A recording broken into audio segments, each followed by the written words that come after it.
അപ്പോൾ അത് പത്തിരിക്കുള്ള മാവായിട്ടുണ്ട്. ഇനി നമുക്ക് എരുന്ത് കറി വെക്കാം കേട്ടോ. ആദ്യം തന്നെ എന്നിട്ട് പത്തിരി ഉണ്ടാക്കാം. എരുന്തിലേക്കുള്ള സാധനങ്ങളൊക്കെ ഇതാക്കി വെച്ചിട്ടുണ്ട്. ചെറിയ കൊച്ചുള്ളി ഇതാ ഞാൻ ചെറുതാക്കി അരിഞ്ഞ് വെച്ചിട്ടുണ്ട്. പച്ചമുളകുണ്ട്, തക്കാളി ഉണ്ട്. ഇനി നമുക്ക് ഇഞ്ചി വെളുത്തുള്ളി ചതച്ച് വെച്ചിട്ടുണ്ട്. ചീഞ്ചട്ടിയിൽ ഇത് എണ്ണ ചൂടായിട്ടുണ്ട്. ഇനി നമ്മൾ ഇതൊക്കെ ഇട്ട് വഴറ്റാം.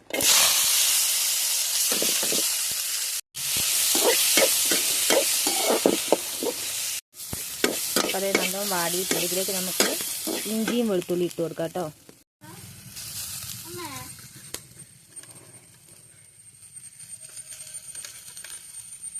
മുളക് പൊടി, മഞ്ഞൾപ്പൊടി, മല്ലിപ്പൊടി ഇട്ട് കൊടുത്തിട്ടുണ്ട്. ഇതിൽ പച്ചമണം മാറിയിട്ട് നമുക്ക് വെള്ളം ഒഴിച്ച് വെള്ളം ഒഴിച്ച് കൊടുത്തിട്ടുണ്ടെങ്കിൽ ഇതൊന്ന് കുറുകി വരട്ടെ. എന്നിട്ട് നമുക്ക് എരുന്തിട്ട് കൊടുക്കാം കേട്ടോ. ഞാൻ ഇതിൽ ഉപ്പ് ചേർത്തിട്ടില്ല. എരുന്തിനും കടുക്കലൊക്കെ പൊതുവെ ഇച്ചിരി ഉപ്പ് പുളി ഉണ്ടാവും. അതുകൊണ്ട് നോക്കിയിട്ട് അവസാനം ഞാൻ ഉപ്പ് ഇടുന്നുള്ളൂ കേട്ടോ. അപ്പോൾ അതേ എരുന്ത് ഞാൻ അതിലേക്ക് ഇട്ട് കൊടുത്തിട്ടുണ്ട്. ഇനി അത് നന്നായിട്ടൊന്ന് വെന്ത് കുറുകിയിട്ട് നമുക്ക് ഉപ്പുണ്ടോയെന്ന് നോക്കാം കേട്ടോ. എരുന്തിൽ കുറച്ച് വെള്ളം ഉണ്ടായിരുന്നു, അതൊക്കെ ഒന്ന് വറ്റി കുറുകണം. അപ്പോഴത്തേക്ക് ഉപ്പ് പിടിച്ചിട്ടില്ലെങ്കിൽ കുറച്ചുകൂടെ ഉപ്പ് നമുക്ക് ആഡ് ചെയ്ത് കൊടുക്കാം കേട്ടോ. അപ്പോൾ അത് അങ്ങനെ കുറുകി വരട്ടെ. അപ്പോൾ അതേ പത്തിരിയും എരുന്ത് കറി ആയിട്ടുണ്ട്. അച്ഛനും മക്കളൊക്കെ ചായ കുടിക്കുകയാണ്. ഞാൻ മോളെ യൂണിഫോം ഒന്ന് ഇസ്തിരിടണം. അവൾക്കൊന്ന് സ്കൂളിൽ പോകാൻ. നിങ്ങളുടെ യൂണിഫോം ഇസ്തിരിടാൻ പറ്റില്ല, അപ്പോൾ ഒന്ന് ഇസ്തിരിടണം. അപ്പോൾ അതേ മോള് സ്കൂളിൽ പോയി. ഞാനിതാ ചായ കുടിക്കാൻ പോവുകയാണ്. പത്തിരിയുണ്ട്, എരുന്ത് കറിയുണ്ട്. അപ്പോൾ അതേ ചായ കുടിയൊക്കെ കഴിഞ്ഞു. മോള് സ്കൂളിൽ പോയി, ഏട്ടനൊക്കെ പുറത്തേക്ക് പോയി. അതൊക്കെ കഴിഞ്ഞപ്പോൾ ഇതാ നമ്മുടെ കിച്ചൻ്റെ പോലെ ഇതായിരിക്കുന്നു കേട്ടോ. ഇനിയിപ്പോൾ അത് പാത്രങ്ങളൊക്കെ ഒന്ന് കഴുകി ഇവിടെയൊക്കെ ഒന്ന് വൃത്തിയാക്കിയെടുക്കാം.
അപ്പോൾ ഇത് പാത്രങ്ങളൊക്കെ കഴുകി കഴിഞ്ഞു. കിച്ചണൊക്കെ ഞാൻ നല്ല ക്ലീൻ ആക്കിയിട്ടുണ്ട്.